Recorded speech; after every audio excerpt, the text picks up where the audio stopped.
Hello, church. Hi, Long Lane. All my family there. How are you? I am Jess, if you don't know me, and I'm really pleased to be bringing you a devotional today in the run-up to Christmas. And I wanted to start also by thanking you for keeping me in your prayers over the past couple of weeks. I've really, really appreciated that so much. I'm reading to you today from Luke chapter 1, verse 46 to 56, and it goes like this. And Mary said, "My soul glorifies the Lord, and my spirit rejoices in God my Saviour, for he has been mindful of the humble state of his servant. From now on, all generations will call me blessed, for the Mighty One has done great things for me. Holy is his name. His mercy extends to those who fear him from generation to generation.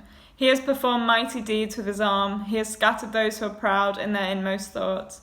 He has brought down rulers from their thrones, but has lifted up the humble. He has filled the hungry with good things, but has sent the rich away empty. He has helped his servant Israel, remembering to be merciful to Abraham and his descendants forever, just as he promised our ancestors." Mary stayed with Elizabeth for about 3 months and then returned home. I think this is a brilliant passage, and I've kind of read it with fresh eyes, it feels like today, which has been great, and there are a few things that I would like to share with you. And the first one is this: Mary is blessing and glorifying God's name before she's even seen the miracle. You know, at this point in the Christmas story, she's been told that she will give birth to Jesus, but she hasn't yet seen the baby, and she hasn't yet seen the miracles that he would go on to do, and the way in which he would live his life out as God on earth. And yet she declares, "My soul glorifies the Lord, and my spirit rejoices," because she knows that she is blessed. And Elizabeth recognises this in Mary, because in the preceding verse, Elizabeth says, "Blessed is she who has believed that the Lord would fulfil his promises to her." And what can we take from that? Well, we can take that all we have to do to receive God's blessing is to believe that he will fulfill his promises. We do not have to do anything to earn God's love. You know, we just have to believe in him and accept him as our saviour. And God blesses us because we believe. And actually right now, you might feel like you're waiting around for a miracle to happen. Well, I would just encourage you, don't miss the blessing. You're blessed now in the midst of the difficulty and the challenge. You are still blessed by God. The second thing that I would love to pull out of this passage is verse 50, which says, "His mercy extends to those who fear him from generation to generation." And I love this idea of God's love and goodness spanning the generations. In the verses that run up to this passage, we see that Elizabeth is also pregnant, and she's much older, and kind of it's defied our natural rules and norms that she would have been able to be pregnant. Yet God blesses Elizabeth in the same way with a pregnancy that he blesses Mary, a young girl. And God's love and blessing spans the generations.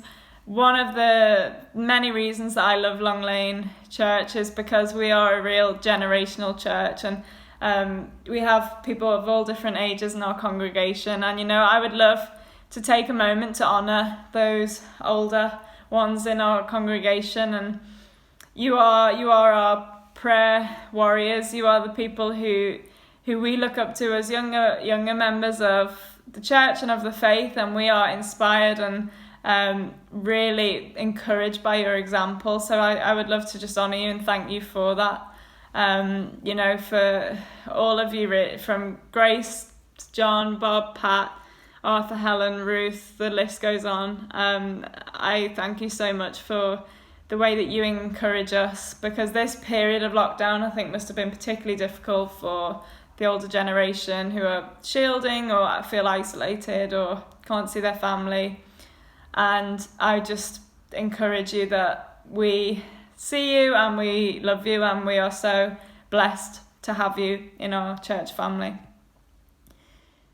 I have a final point that I would like to share about this passage, and that is that this passage is known or called Mary's Song. But actually I would love to kind of reframe it and think of it as my song, as Jess's song, and as your song, because I think each and every one of us can declare the words that Mary declares.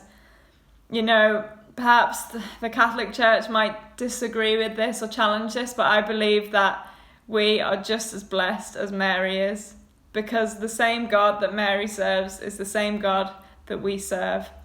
And just as God blesses Mary with a child, so too can he bless us with what we need to fulfill the plans that he has for us.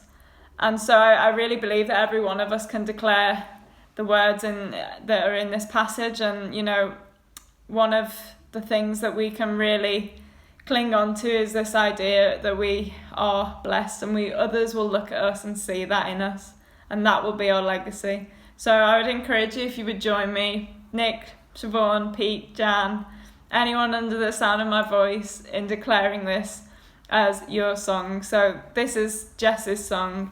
My soul glorifies the Lord, and my spirit rejoices in God my Saviour, for he has been mindful of the humble state of his servant. From now on all generations will call me blessed, for the Mighty One has done great things for me. Holy is his name. His mercy extends to those who fear him from generation to generation. Church, I'm going to leave it there for today, but I really am praying for you and send you so much love and encouragement today, and I hope you have a lovely festive period, and who knows, I might even bump into some of you in L19. So take care and know that you are loved and that you are blessed.